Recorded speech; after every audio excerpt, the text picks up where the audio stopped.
We are now joined by John Wayne, the gunslinger par, a legend in the kickboxing and Muay Thai atmosphere. He just made his one championship debut. Unfortunately, things didn't go exactly as planned. Still, that was a great performance from you. How do you feel both physically and mentally after this fight? Um, I'm just a little bit devastated. I trained for 12 weeks. I really put 100% into every single day. It was such a big opportunity to fight such a superstar in Nikki. Unfortunately, it didn't go my way. I tried to be aggressive. I tried to apply lots of pressure, but I just got caught. Yeah, I didn't even see the kick coming. So I have no excuses. It was just, it is what it is. But I'm just so thankful I had the opportunity to make that walk for one. The step into the cage. It was such an exhilarating feeling, and I'm so proud just to be a part of the One Championship family. You mentioned before that you did feel like you would meet Nicky Holzkin at some point in your career. After having faced him now in the circle, what can you say about that experience? Yeah, I want to fight him again. Hopefully, Mr. Chatru will give me the opportunity to have maybe one or two more fights. See, what happened was 20 months ago, I had my last kickboxing fight in Japan, and I haven't had a kickboxing fight in 20 months. I've had hip surgery. I've had recovery. I've done everything. And this was my first fight back without even a warm-up. So the take on the number one guy in the world, on the number one promotion in the world, for my very first fight back, I had to go. You have to dare to be great. And if I had won, it would have been amazing. But same time, I didn't get the victory. But at the same time, I'm proud of myself. I'm proud of myself that I had the opportunity to test my skills against the champion. All right, yeah. So you did mention you came back from a long layoff and from a major surgery. Do you think that that factored into your performance? Definitely. I just felt a little bit ring rust. It would have been nice to have a warm-up fight first, someone maybe not quite as a killer. But at the same time, I'm proud of the fact that I had the courage to step up and fight the number one guy in the world after so long, after all the different circumstances. I'm not sure if many people know this or not either, but I went to Singapore by myself without a trainer because in Australia, it was 10 days quarantine in Singapore, and it's 15 days quarantine in Australia, so it's 25 days quarantine. And I didn't want to ask any of my friends to sacrifice 25 days of their life to be stuck in a hotel room. So I went over by myself. I asked Mr. Chatri if I could borrow one of his play trainers to help me in the corner to give me water in between rounds. So I was pretty much a one-man show taking on the best guy in the world. So I'm just proud of my courage that I wasn't afraid to step up as by myself and fight the best. That was very noble indeed. And that was obviously a tough fight. Started out very quickly, and you were actually doing very well in the first round. At what point do you think in that fight that things started to change, though? I didn't even see the spin kick. The spin kick knocked me down. I remember getting in the count, and I thought the force of the kick pushed me down. I didn't know it actually had knocked me down as a headshot. So I was a little bit disappointed. I felt as the round was going on that I was getting the points back. I was saying to myself as I was fighting, I'm doing good. I'm doing good. I'm coming back. I've got this. I can do this. And then again, I didn't see the second kick come either. So I know I can do better. I know with the proper preparation and a little bit more confidence, having a little bit more ring time before I quit Nikki, that it could be a different outcome. And we'll just see what happens in the future. I'm 40, nearly 45 years old. I love my job. I don't want to stop because this is the only thing I live for. So I just want to keep fighting, keep entertaining, and keep giving you guys entertaining matches. All right. In that second round, he landed a sharp left hook that sent you to the canvas again. After that punch landed, were you able to recover it from it enough to continue, or did that shot affect you from that point on? To tell you the truth, I didn't even know that hit me until I watched the replay. I didn't even know that was a shot. I thought it was only the two head kicks. So when I watched the video, guys, oh, there was three. Holy crap! I had no idea that I even hit the left hook. Everything was on automatic after that first spin kick. So it was just a shock to me watching that as it was to everybody else.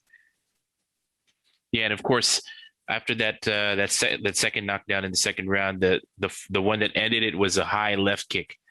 Yes. You actually showed your toughness, and you were able to get back up to your feet from that shot. Do you think the referee could have allowed you to continue in that situation, or was it a good stoppage for you? I was hoping he would. I just remember him being on his knees, just waving his hands, and I'm just thinking, no, this can't be happening. I've trained so hard, and I've given it everything that I've got, and then have it waved away is just so devastating and so heartbreaking. But the referee's got to do a job to protect the fighters from themselves. I'd keep getting up 15, 20 times if I could, but luckily the referee was there to save me from being stupid. Yeah, that was definitely a tough fight for you. What was the most difficult part about fighting Nikki Holzken? What did he do in there that gave you a lot of trouble? Nothing besides having invisible kicks. I thought I was doing great. I thought my punches were landing. My left was landing. I was showing his timing off with his punching off with my left. I just did not see the kicks. I just didn't see him. But besides that, I felt like I was doing great. I felt like it was very even. That's why I want a rematching. I know I can do better, and I know I can beat him, and I know I can become, even at my age, still one of the best in the world. If there is a rematch down the line, what would you do different? Are there any adjustments that you would make? Just make sure I have a tighter defense. Make sure my hands are glued to my head. Yeah, be just as aggressive.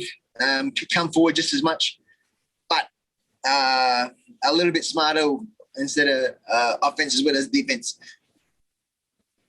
And now that you've shared the circle with him, what can you say about Nikki Holzken as a fighter? What's your opinion of him? What kind of message do you have for him? We actually had a little chat last night on the direct messages on Instagram. He's really cool. He's a really nice guy. I said to him, maybe if I can get one or two more wins under my belt on the ONE Championship promotion, maybe we can have a rematch in the future. He said, I'd love to have another rematch. It would be the money fight. It would be the big one. So hopefully I'll knuckle down. I'll do my best. I also spoke to Nikki Holzken's son. He is so nice. He was so respectful. He was saying that he'd really respect everything I've done in my career, and hopefully he can walk on my footsteps as well and do what I've done overseas in Thailand. So Nikki's family is amazing. Again, I'm thanking you for the opportunity to share the cage with him. I've got nothing but respect. Him, Raymond, Holland, just everything about the whole situation was just perfect. Even though I didn't get the win, I'm just so grateful. All right. So obviously the question is, where do you go from here? You mentioned you wanted to continue and you're still motivated to reach the top. Looking at like the ONE Super Series landscape here, do you have any potential opponents in mind for your return? No one in particular. I just want to fight, entertain, get paid, live out my last few years while I'm still active and still injury free, and just put on good fights and entertaining fights, and give the ONE Championship fans entertaining battles that they'll hopefully look back upon and think, yeah, John Wayne, I enjoy watching these fights. So I just want to be an entertainer. I just want to have fun. All right. And obviously you've been doing this for a very long time, very experienced.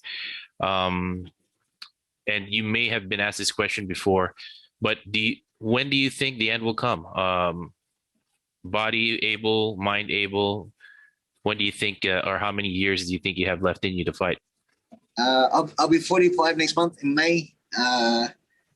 It's crazy. I never thought I'd be doing it this long, but I love it. I love it so much. It's the only thing I want to live for.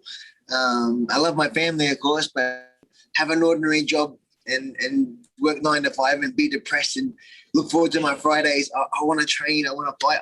Even not even fighting, just training for 10 weeks, preparing for a camp. There's nothing more enjoyable than meeting the boys every afternoon, hitting the tracks, doing the pads, doing the sparring. It just fills my heart full of happiness. Even though it's a violent sport, it's at the same time it's very bonding.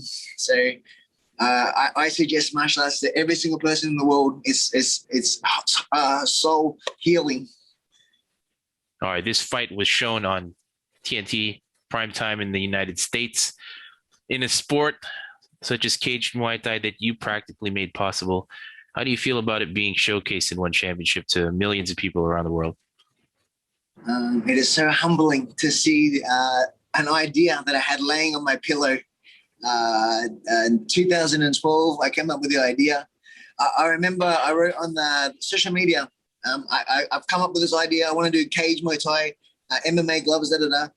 And the ridicule that I received was just crazy. Everyone thought I was bastardizing the sport. Out of all the people that would do this, it was John WAYNE Parr. How could he? Somebody even said, the only reason you're trying to make cage Muay Thai is to make money. I was like, of course, I want to make money. I like money. So I'm so crazy to see that now that it's all the elite flying from all over the world to compete on such a. I believed in the idea, and to see it with my own eyes, and to see how promising it's become, it just makes. I hope it's when I die that it's part of my gravestone that I help create Muay Thai a little bit more violent than it should be. All right, much respect to you, the legend, John WAYNE Parr. Thank you for your time here, and we can't wait to see you back in action.